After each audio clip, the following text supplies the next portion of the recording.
Muita paz a todos que acessam os conteúdos da TV Chico Xavier. Que Jesus abençoe a todos os lares e abençoe os lares também daqueles que não acessam os nossos conteúdos. Muita paz a todos. E estamos apresentando mais uma obra do Pentateuco Kardeciano. E neste momento, o Evangelho segundo o Espiritismo, que é a parte moral da doutrina espírita. Então, essa obra que é importantíssima até para a consulta nossa no dia a dia, para fazer o Evangelho no lar, lendo sequenciado, pequenas leituras comentadas no Evangelho pelo menos uma vez por semana. Isso protege o lar que vocês não imaginam o quanto, né? E as entidades espirituais bondosas se aproximam do lar naquele dia quando veem que o compromisso está firmado naquela hora e o Evangelho está sendo feito de boa vontade. Então vamos à apresentação. É um livro imprescindível também, como o que é o Espiritismo, que já apresentamos. O Livro dos Espíritos, que também é muito importante, a Gênese e Céu e Inferno. O Evangelho também é um livro que precisa ser lido e estudado.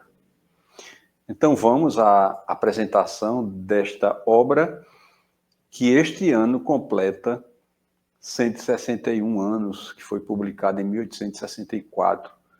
O Evangelho segundo o Espiritismo. Vemos aí a capa da editora IDA, Instituto de Divulgação Espírita.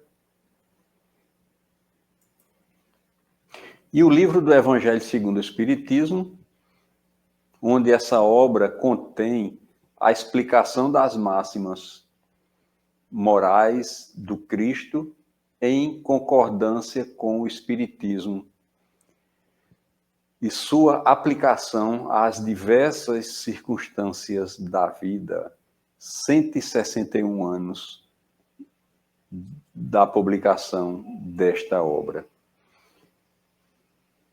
Então, temos o objetivo dessa obra. Não podem dividir em 5 partes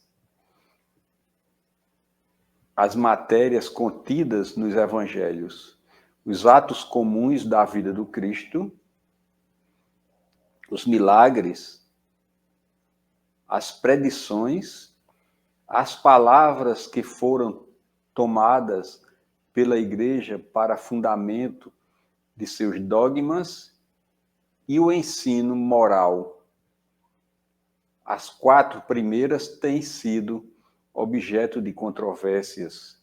A última, porém, a parte moral, conservou-se constantemente inatacável diante desse código divino, né? A própria incredulidade se curva. É terreno onde todos os cultos podem reunir-se, estandarte sob o qual podem todos colocar-se, quaisquer que sejam suas crenças, porquanto jamais ele constituiu matéria das disputas religiosas, que sempre e por toda a parte se originam das questões dogmáticas. Aliás, se o discutissem, nele teriam as seitas encontradas sua própria condenação, visto que, na maioria, elas se aguardam ou se agarram mais à parte mística do que à parte moral, que exige de cada um uma reforma de si mesmo. Para os homens, em particular, constitui aquele código uma regra de proceder que abrange todas as circunstâncias da vida privada e da vida pública. O princípio básico de todas as relações sociais que se fundam nas mais rigorosa justiça é finalmente e acima de tudo o roteiro infalível para a felicidade vindoura, o levantamento de uma ponta do véu que nos oculta a vida futura. Essa parte é a que será objeto exclusivo desta obra.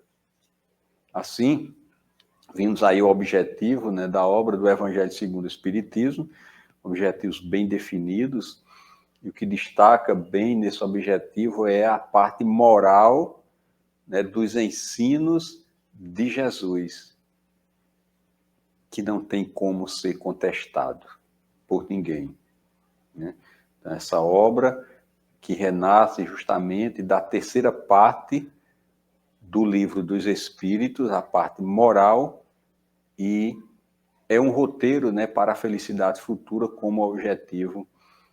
Nós lemos agora há pouco, né, para todos nós, porque todos nós desejamos a felicidade, mas precisamos trabalhar para merecer essa felicidade, conquistar essa felicidade. Então vamos aos conteúdos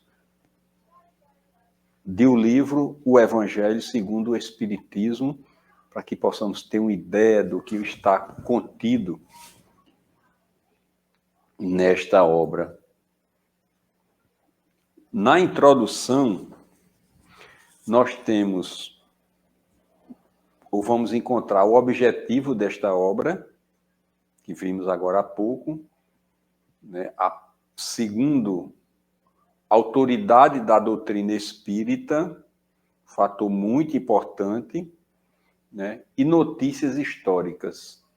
No quarto, na introdução, nós temos Sócrates e Platão, precursores da ideia cristã do espiritismo. Esse é muito interessante e belo essa quarta parte da introdução, né? Porque Kardec traz, né, um resgate de Sócrates e Platão, estes que foram precursores, né, do espiritismo. Então, resumo, que é o resumo, né, da doutrina de Sócrates e Platão.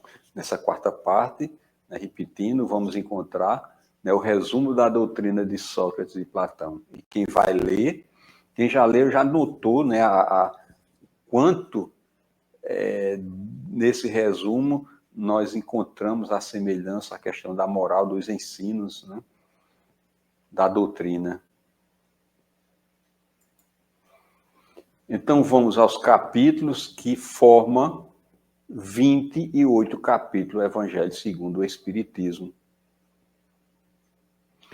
O capítulo 1, não vim, né, destruir a lei.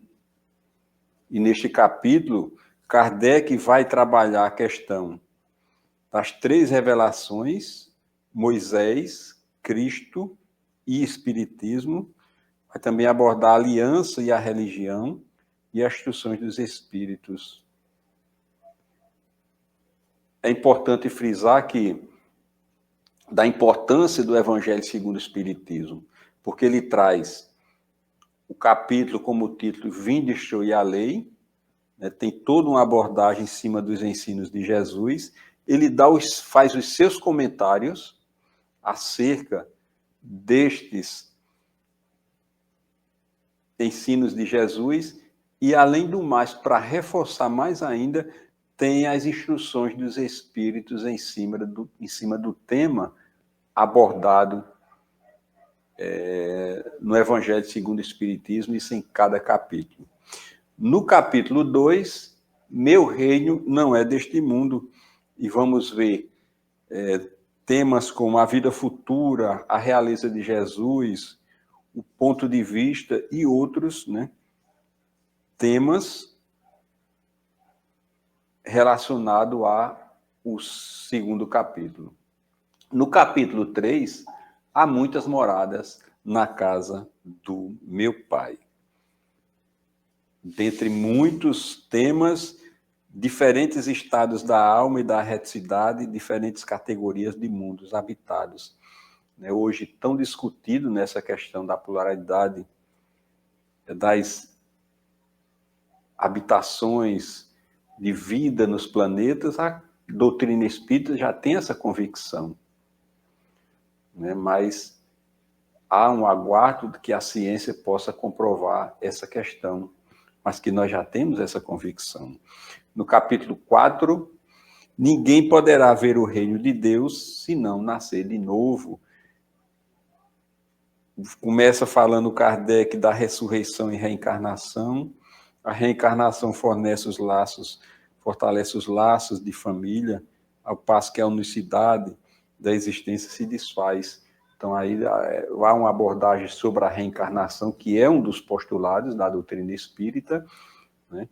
E sempre repetindo, contém também, além dos comentários de Kardec, a instrução dos Espíritos. Capítulo 5 é o mais longo, né, do Evangelho.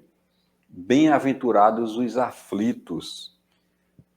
Nós temos temas como justiça das aflições, causas atuais das aflições, né, causas anteriores das aflições e outros temas importantes para que a gente possa ter uma ideia do porquê das aflições deste momento. E o porquê bem-aventurados os aflitos. Então, vamos ter todo um entendimento em torno desse tema neste capítulo 5. E no capítulo 6, o Cristo Consolador, é um capítulo bem curto, né, mas muito intenso. Né? Tem abordagem como o jugo leve, o Consolador prometido, que todos nós já sabemos, de Jesus naquela época, né, que em 1857 veio através da publicação do Livro dos Espíritos, 18 de abril de 1857. Então, vamos seguindo.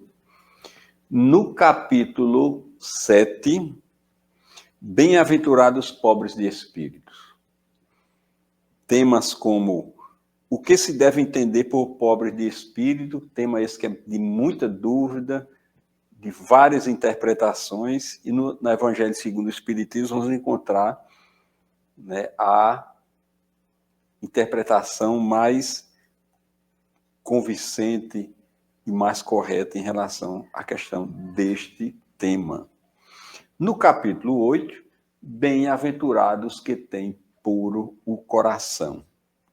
Deixai vir a mim as criancinhas, começa o capítulo com esse tema, pecado do pensamento, adultério, verdadeira pureza, mãos lavadas. Vários outros temas importantes. Então, nós vemos que as bem-aventuranças Kardec trouxe para o Evangelho segundo o Espiritismo, porque é a parte interessante e moral e que vai, né, para o espírita, para quem abraça a doutrina espírita, o necessário, porque tem todo o contexto de ensinamentos. Ok? No capítulo 9, bem-aventurados os que são brandos e pacíficos. Também um capítulo curto. Kardec vai abordar injúrias e violências, e logo em seguida tem as instruções dos espíritos, como a afabilidade e doçura, a paciência, que nós lutamos, trabalhamos para cultivar essa paciência, né, dentro de nós. No capítulo 10, bem-aventurados os que são misericordiosos. Perdoai para que Deus vos perdoe. Reconciliação com os adversários, o sacrifício mais agradável a Deus, entre outros temas nesse capítulo, que traz, né, abordagem acerca dessa misericórdia de Deus para com todos nós. No capítulo 11, amar o próximo como a si mesmo, muito belo esse capítulo. O mandamento maior, fazemos aos outros o que gostaríamos que os outros nos fizessem. Abre o capítulo e seguindo de outros, até chegar nas instruções dos espíritos, a lei de amor, fala de egoísmo e outros temas de relevante oportunidade para os nossos ensinamentos. No capítulo 12, amai os vossos inimigos. Muito difícil, nos exige muito trabalho, muito exercício de compaixão, né, e de piedade. Então, vemos que existe todo um roteiro moral para que a gente possa entender como devemos nos conduzir na terra. O capítulo 13.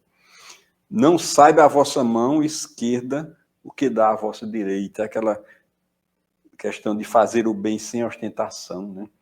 Fazer a caridade sem se preocupar que alguém esteja vendo aquilo que nós estamos fazendo.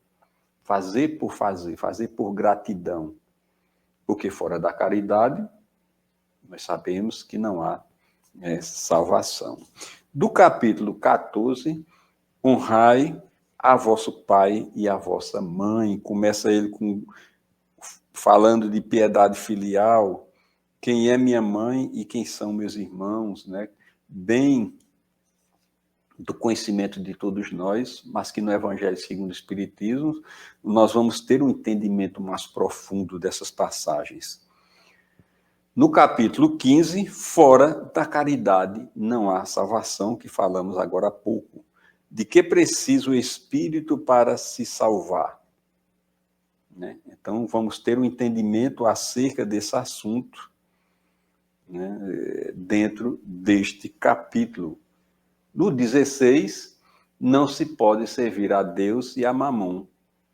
Claro que precisamos do nosso sustento de cada dia, mas não ser esse Mamon o alvo objetivo central da nossa existência.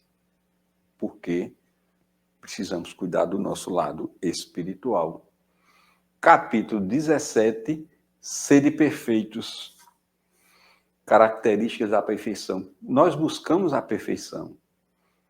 Temos um roteiro nesse capítulo de como devemos nos proceder. Então, não estamos destituídos de conhecimento. Pelo menos isso nós não podemos se justificar. Não é verdade?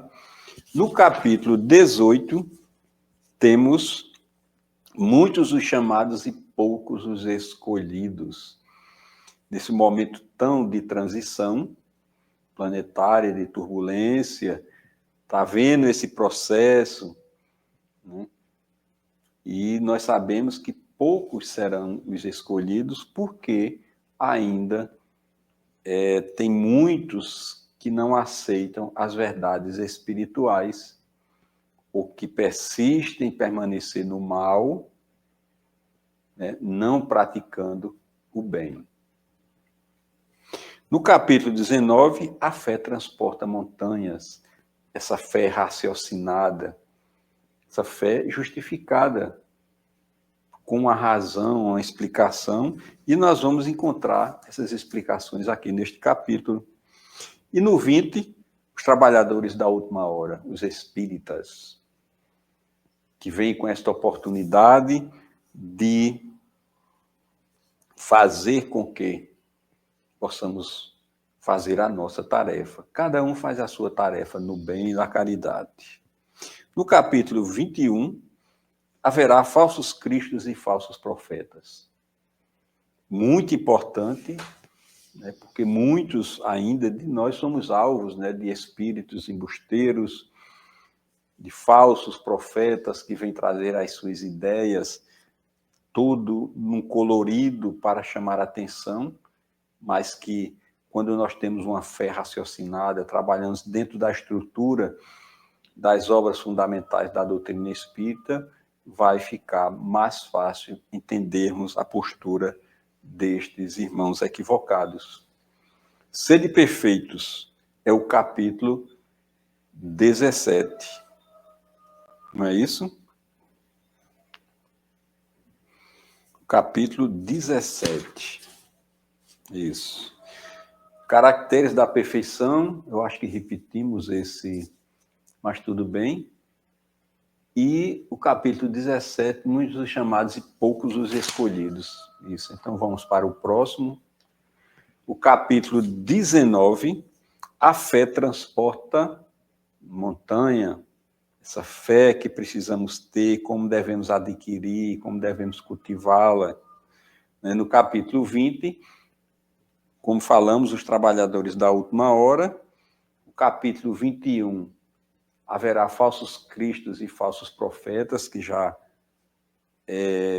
comentamos. O capítulo 22, não separeis o que Deus uniu, muito importante, né, dá todo um esclarecimento acerca da indissolubilidade do casamento e a questão também do divórcio e outros temas, né, de fundamental importância para todos nós.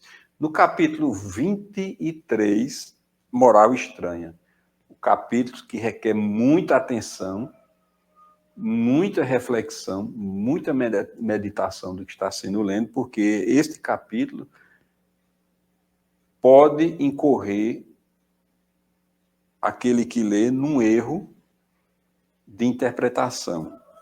Mas Kardec explica muito direitinho esse capítulo, além das instruções dos espíritos, ok? No capítulo 24, não ponhais a candeia debaixo do alqueire. O conhecimento espírita, o conhecimento das obras fundamentais, é importante tê-la à divulgação em qualquer meio. São conhecimentos profundos da realidade espiritual de todos nós e não podem ser escondidos. Aqueles que estudam vão adquirindo essa responsabilidade de repassar este conhecimento. E chegando já ao final, o capítulo 25, buscai e achareis. O trabalho incessante no bem, da caridade, da renovação íntima, bater a porta através da prece, e nesse termo nós vamos achando aquilo que desejamos, porque ajuda-te e o céu te ajudará, que é um dos capítulos, subitens, trabalhado neste capítulo. E o 26, dai de graça o que de graça recebeste, dom de curar, preces pagas. Então, é uma orientação muito boa para todos os espíritas, para os médios que recebem o dom de graça, o talento da mediunidade, não deve receber paga de forma nenhuma pelo trabalho.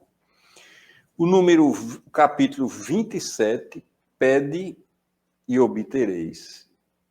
Qualidade da prece é muito importante, a eficácia, a ação da prece e outros temas que Kardec vai nos mostrando o entendimento, né, de como pedir, como obter, né, porque aí vai a questão do merecimento e outras situações. E o último capítulo, que é coletânea de preces espíritas. Então, nós vamos ver um roteiro de várias preces, dando uma orientação de como devemos proceder na prece. Isso não significa dizer que vamos decorar essas preces para que possamos fazer no dia a dia. Não. Apenas uma orientação, porque a prece saudável é aquela que sai do coração. A prece saudável é aquela que demonstra uma harmonia e uma paz. Às vezes apenas uma palavra já vale mais do que várias palavras faladas mecanicamente, né, em uma prece. Então, vamos encerrar esta apresentação do Evangelho segundo o Espiritismo com a frase de Chico Xavier. Vê como vives, pois talvez você seja o único Evangelho que teu próximo saiba ler. Que frase, que ensinamento para todos nós, que resume toda essa obra. Nós somos o Evangelho vivo. Vejamos a responsabilidade que temos de dar exemplo diante daqueles que estão à nossa volta. Não é verdade? As fontes de pesquisa, e assim encerramos mais um trabalho de atividade, mais uma apresentação de uma obra fundamental da doutrina espírita, e que Jesus, na sua infinita bondade, nos abençoe. Continue prestigiando o segundo encontro dos Amigos do Bem. Já tivemos várias lives de companheiros e companheiras, amigos e amigas, e vamos ter muito mais daqui para frente. Que Jesus nos abençoe, que Jesus nos proteja, nos ilumine agora e sempre. Muita paz a todos.